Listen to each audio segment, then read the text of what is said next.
بسم اللہ الرحمن الرحیم۔ ناظرین کرام، عید الفطر قریب ہے۔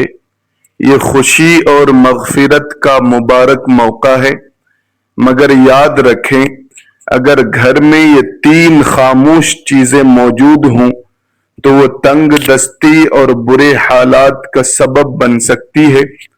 اس لیے عید سے پہلے انہیں پہچان کر گھر سے دور کر دیں۔ ناظرین کرام، ہر گھر میں کبھی نہ کبھی بے سکونی، گھبراہٹ اور عجیب سی اداسی محسوس ہوتی ہے۔ بظاہر سب کچھ ٹھیک ہوتا ہے، گھر صاف ستھرا، نماز اور ذکر کی آوازیں بھی ہوتی ہیں، مگر پھر بھی دل کو سکون نہیں ملتا، نیند پوری نہیں ہوتی اور زندگی میں برکت محسوس نہیں ہوتی۔ اکثر ہم سمجھتے ہیں کہ شاید کسی کی نظر لگ گئی ہے یا کسی نے کوئی برا اثر کر دیا ہے، حالانکہ بعض اوقات اس کی وجہ ہمارے اپنے گھر میں موجود چند ایسی چیزیں ہوتی ہیں جنہیں ہم معمولی سمجھ کر نظر انداز کر دیتے ہیں۔ یہی چیزیں رحمت کے فرشتوں کو دور اور منفی اثرات کو قریب کر دیتی ہیں۔ لیکن اچھی خبر یہ ہے کہ اگر انسان ان چیزوں کو پہچان کر اپنے گھر سے نکال دے تو گھر کا ماحول بدلنے لگتا ہے۔ بے سکونی کی جگہ سکون، جھگڑوں کی جگہ محبت اور تنگی کی جگہ برکت آ جاتی ہے۔ آج کی ویڈیو میں ہم انہی چند چیزوں کا ذکر کریں گے جنہیں گھر سے دور کرنا ضروری ہے تاکہ اللہ کی رحمت اور برکت ہمارے گھروں میں قائم رہے۔ ناظرین کرام، آج کی یہ ویڈیو میرے ہر بھائی اور بہن کے لیے بہت ہی اہم ہے۔ اس ویڈیو کا ایک ایک لفظ اتنا قیمتی ہے کہ اگر آپ جان جائیں تو آپ اس پر ضرور عمل کرنا شروع کر دیں گے، کیونکہ جانے انجانے میں بہت سی ایسی غلطیاں ہم سے سرزد ہو جاتی ہیں جن کا ہمیں یہ پتہ نہیں ہوتا، اور ان کی وجہ سے گھر میں تنگ دستی، غربت اور بے برکتی پیدا ہو جاتی ہے۔ اگر ان چھوٹی چھوٹی غلطیوں کو ہم ٹھیک کر لیں تو گھر سے ساری کی ساری بے برکتی چلی جائے گی، رزق کی کمی ختم ہو جائے گی انشاءاللہ۔ اللہ کے فضل کے ساتھ اور آپ کے گھر میں برکت ہی برکت کے انبار لگ جائیں گے۔ محترم ناظرین کرام، اللہ تبارک و تعالی نے انسان کو اس دار فانی میں بھیج کر زندگی کے طور طریقے سکھا دیے تاکہ وہ اپنی زندگی کو اور زندگی کو انتہائی آسان انداز میں پورا کریں۔ انسانی زندگی کے معاملات، صحت، کامیابی، کاروبار اور دیگر میدانوں میں مدد کے لیے اللہ تبارک و تعالی نے اپنے محبوب بندوں میں سے چند بندوں کا انتخاب کیا جنہیں ہم انبیاء کہتے ہیں۔ ان کے بتائے ہوئے ہر طور طریقے میں نہ صرف برکت ہے بلکہ زندگی کی فلاح اور کامیابی پوشیدہ ہے۔ انسان کسی بھی میدان میں کامیابی حاصل کرنا چاہے تو اسے سیرت نبوی صلی اللہ علیہ وسلم پر عمل پیرا ہونا ہوگا۔ اسلامی تعلیمات میں زندگی اور گھر کے سکون کے لیے چند اصول بیان کیے گئے ہیں۔ گویا کوئی انسان اگر ان پر عمل پیرا ہوتا ہے تو وہ اپنے گھر میں سکون پائے گا۔ انسان گھر میں کسی بھی کام کو سر انجام دے تو فوراً بسم اللہ پڑھے۔ اس کام کو کرنے سے قبل ہر وقت ذکر الہی میں مشغول رہے۔ جدید دور ہے تو اکثر لوگ اپنے وقت کو گزارنے کے لیے موبائل فون کا کثرت سے استعمال کرتے ہیں، جن سے نہ صرف وقت ہاتھ سے جا رہا ہے بلکہ نیکی کرنے کے بھی لمحات انسانی ہاتھ سے پھسلتے جا رہے ہیں۔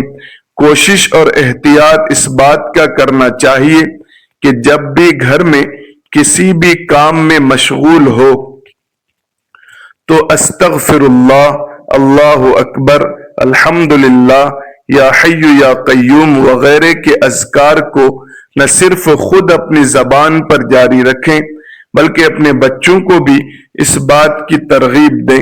سورۃ المدثر میں اللہ تبارک و تعالی نے ایک جنتی اور جہنمی کا مکالمہ بیان کیا، جس میں جنتی جہنمی سے سوال کرتا ہے کہ کون سی چیز تجھے جہنم میں لے آئی ہے، تو اس پر وہ جواب دیتا ہے کہ ہم نماز پڑھنے والوں میں سے نہ تھے۔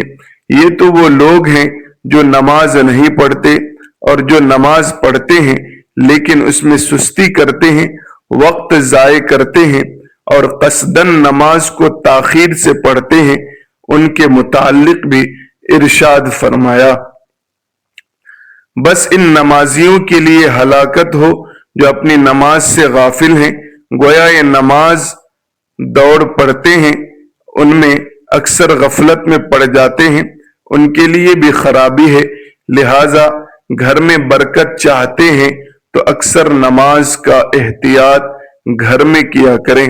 نوافل سنت تو لازمی گھر میں ہی ادا کیا کریں۔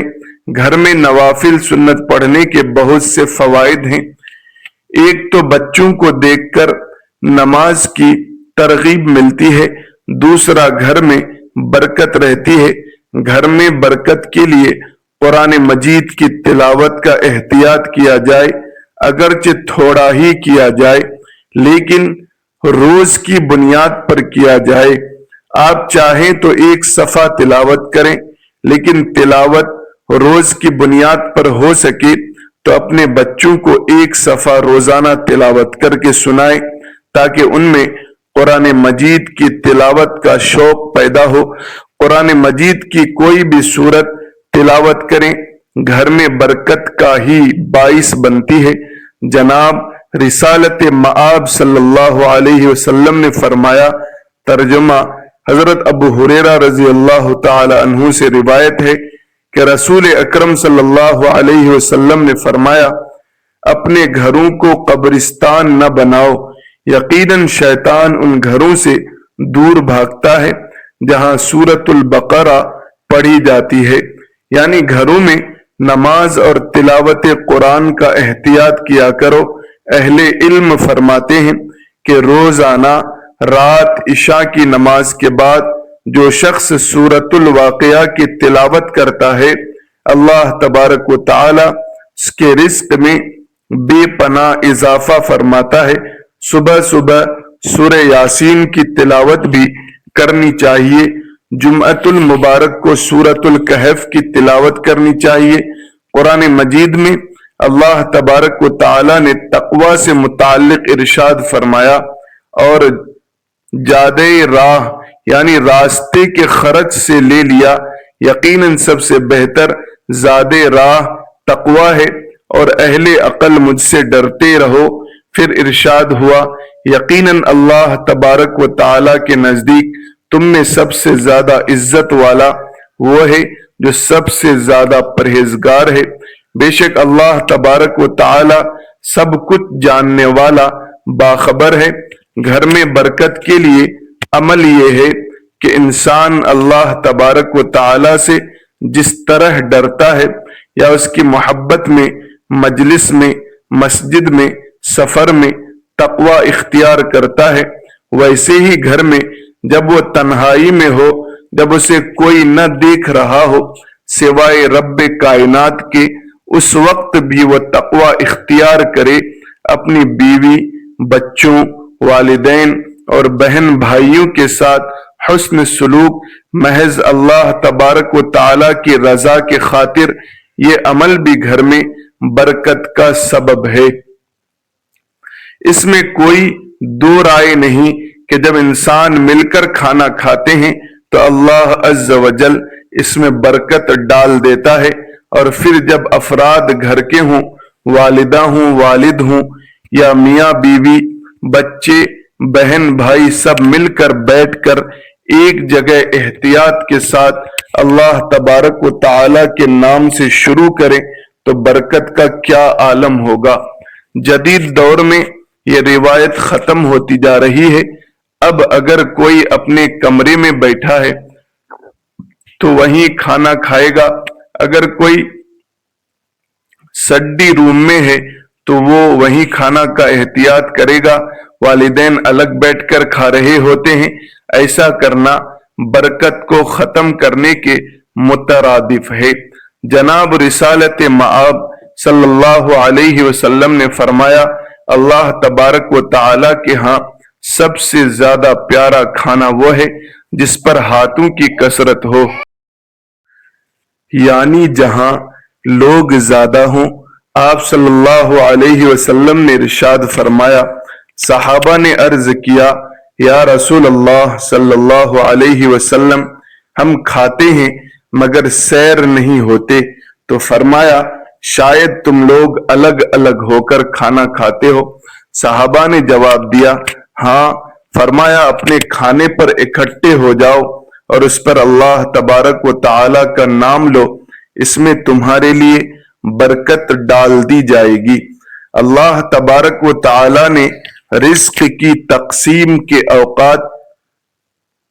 اوقات کار مقرر تو نہیں کیے، لیکن اسلامی تعلیمات سے معلوم ہوتا ہے کہ چند ایسے اوقات کار ہیں جن میں اگر انسان رزق حلال کی تلاش میں نکلے تو اسے نہ صرف رزق ملتا ہے بلکہ اس کے رزق میں اللہ تبارک و تعالی برکت بھی ڈال دیتا ہے۔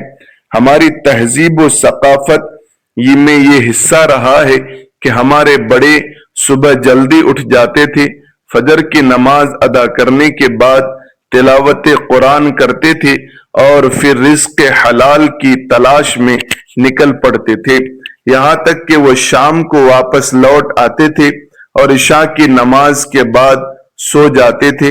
یہ ایسا وقت ہے رزق حلال کے لیے جس میں نہ صرف انسان زیادہ سے زیادہ اللہ تبارک و تعالی کا فضل سمیٹ سکتا ہے بلکہ اس میں برکت بھی حاصل کرتا ہے۔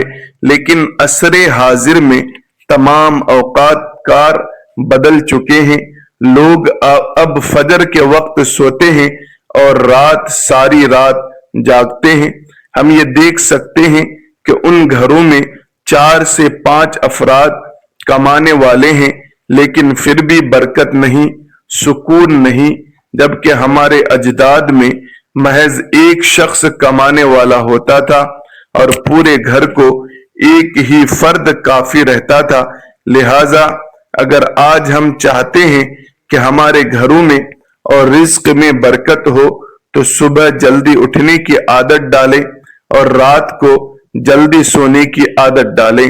اللہ تبارک و تعالی پر توکل کرنا جیسا کہ اس کا حق ہے، جو کوئی اللہ تبارک و تعالی پر توکل کرتا ہے تو اللہ تبارک و تعالی اس کے جملہ امور کا کفیل ہو جاتا ہے۔ بے شک اللہ بہت غالب، بڑی حکمت والا ہے۔ محترم ناظرین، ایک مزدور صبح سے شام تک دھوپ میں پسینے سے شرابور ہو کر مزدوری کرتا ہے، اینٹیں اٹھاتا، ریت دھوتا، شام کے وقت جب سورج ڈھلتا ہے تو اپنی مزدوری جیب میں ڈال کر گھر کا رخ کرتا ہے۔ وہ سکے اس کی محنت کا نچوڑ ہوتے ہیں۔ وہ سکون سے بچوں کے لیے کھانے پینے کی چیزیں لاتا ہے، کبھی گھر کے لیے آٹا، کبھی بچوں کے لیے دودھ، مگر اس کے باوجود اس کی زندگی میں ایک عجیب سی اداسی بسی ہوئی ہوتی ہے، نہ خوشی کا احساس، نہ اطمینان کا لمحہ، جیسے اس کے گھر کی دیواروں نے سکون سے دشمنی کر لی ہو۔ ہر رات وہ سجدوں میں گر کر اللہ تبارک و تعالی سے کہتا ہے، یا رب، میں حلال کماتا ہوں، فضول خرچی نہیں کرتا، نماز پڑھتا ہوں، ذکر کرتا ہوں، پھر بھی میرے گھر میں برکت کیوں نہیں؟ مگر جواب خاموشی کے سوا کچھ نہ ہوتا۔